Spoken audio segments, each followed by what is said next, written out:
Bonjour à tous, aujourd'hui nous allons voir quel peut être l'impact de la végétation sur les habitations.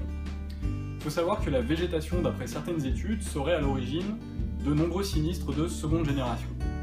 Cela signifie qu'il y a eu à un instant T des fissures sur une maison, que ces fissures ont été réparées à la suite généralement de travaux lourds, tels qu'une reprise en sous-œuvre par micropieux ou encore de l'injection de résine expansive sous fondation ou sous dallage, et que malgré ces travaux, les fissures sont réapparues.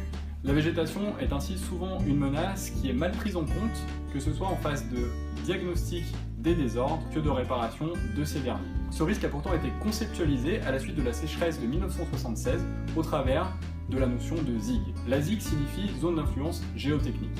Elle représente le volume de terrain au sein duquel il y a une interaction entre l'ouvrage ou l'aménagement du terrain, du fait de sa réalisation et de son exploitation, et l'environnement, c'est-à-dire les sols et les ouvrages environnants. Afin d'éviter tout risque de fissuration à cause de la végétation, la ZIG définit des distances à respecter. Tout d'abord, elle prévoit qu'un arbre isolé doit être planté par rapport à la maison à une distance équivalente à une fois sa hauteur à l'âge adulte, que plusieurs arbres se trouvent à au moins une fois et demie cette même hauteur. La ZIG repose donc sur un principe simple.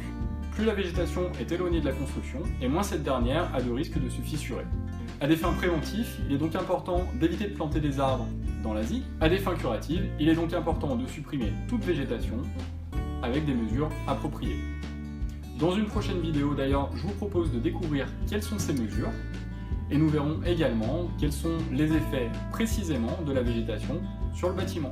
Comme d'habitude, je vous invite, si vous avez aimé la vidéo, à me laisser un like en bas à droite et à vous abonner à la chaîne YouTube si ce n'est encore fait. A très bientôt pour de prochaines vidéos. Au revoir.